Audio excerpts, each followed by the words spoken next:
Why do you think when the allegations first came out, why didn't they stick? He targeted victims that could be viewed as at-risk youth and would put it back on them, as you stated, making it sound like they were just making up some kind of story.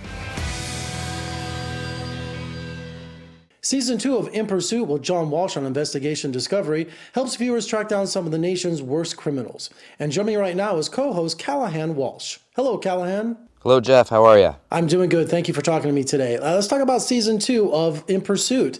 How important is the viewing audience in giving tips to track down these criminals? They're incredibly important, the leads that we get from the public. In almost all of these cases, law enforcement has hit a wall. They've come to a dead end, and it's the public that can crack these cases wide open. The public can oftentimes be law enforcement and our most powerful tool, and we harness the power of the public. We shine a white-hot spotlight on these criminals, try to make the world a lot smaller place, but get that image out to as many people as possible. For them to call us, give us those tips. We work with law enforcement. We go for these takedowns. In fact, we captured 10 fugitives from Season 1 and recovered one of our missing children. The public is an incredible tool for us. And In Pursuit actually uses 911 calls from the actual cases that they're investigating. Sometimes they're really chilling. They really are. They are. We work with law enforcement on these cases. This is an investigative tool for them. We have that bond of trust with law enforcement that they'll hand over a lot of these assets to the case to help us really dive deep and get this information out to the public, because many people don't even know that they're the ones that hold the key that unlocks the door to justice.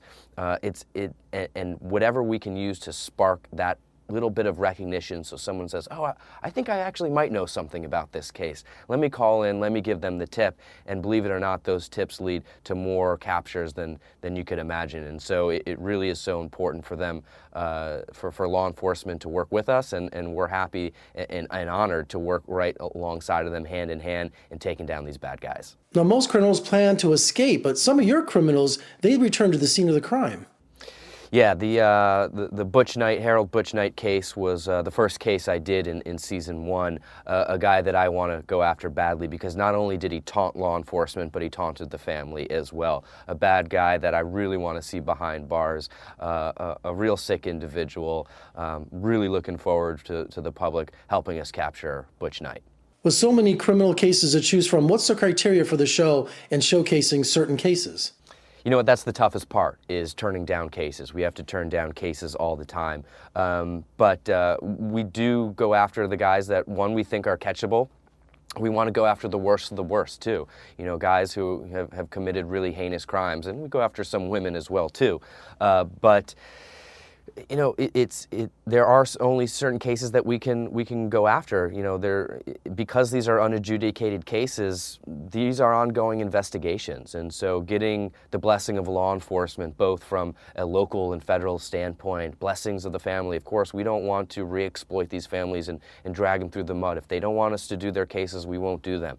And so we really are trying to use this as an investigative tool for law enforcement, and try to get justice for these families that so deserve it. Now, I understand this season we also have a Las Vegas connection with the case of Lindsay Harris. The Lindsay Harris case is very personal to me because I knew Lindsay very well. She was a very close friend of mine, and she went missing from the Las Vegas area. Her remains were found just a few days after she went missing, partial remains found some 1,600 miles away in Illinois. However, it took 3 years to identify those remains as Lindsay. It took 3 years to get that DNA match. This case is unique not only because it's personal to me, but because we actually don't have a wanted fugitive in this case. We don't know who did this to Lindsay, and so we're really, really relying on the public for their help. Somebody knows what happened to this beautiful young girl. Somebody knows who did this, and we need them to do the right thing, give us that tip, so we can get justice for Lindsay and justice for her family. Now, for viewers to help with leads, you have an online and phone tip center. We do. We have a hotline, 1-8333-PURSUE. We have trained operators that are answering these calls.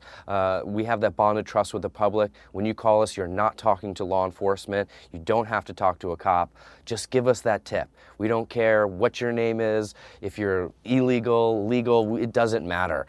Give us that tip, help us get justice, and those lines are always open. We have the ability now not just to take phone calls, but texts and emails as well, also through social media. Just get us that information. That's all we're asking for. And of course, viewers can track down your progress by using the hashtag #TeamInPursuit. That's right. Go Team in Pursuit. We do a lot of social media around the show. Follow along. We live tweet. It's really about engaging that viewer, harnessing the power of the public. These viewers, they don't want to be living next to these bad guys. And so Team in Pursuit has done a great job helping capture. We captured 10 criminals from season 1, recovered a 3-year-old missing child from Paraguay. It's all because of Team in Pursuit. And finally today, tell me about working with your father, John Walsh. Well, it's an honor to work with my father. I feel blessed that I can call my father my role model. I was a producer for America's Most Wanted for a number of years, and it's just incredible for me to be able to join him on screen now, try to follow in his footsteps, big shoes to fill. But I watched my father and my mother channel their emotions, their anger over what happened to my brother in 1981.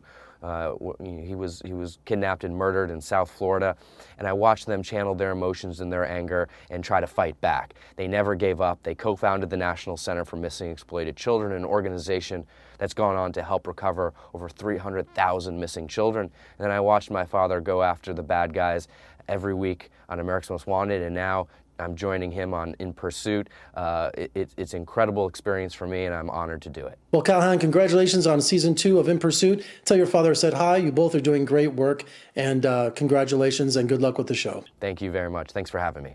He's extremely computer savvy, and he's likely to be using the dark web to fund his daily life. Now, he comes across as warm and friendly, but if you spot him, do yourself a favor. Don't take any action. Season 2 of In Pursuit with John Walsh is on Investigation Discovery. And for more reviews and interviews, surf on over to my website at vegasfilmcritic.com. I'm Jeffrey K. Howard in Las Vegas. Thank you for joining me. I'll see you next time.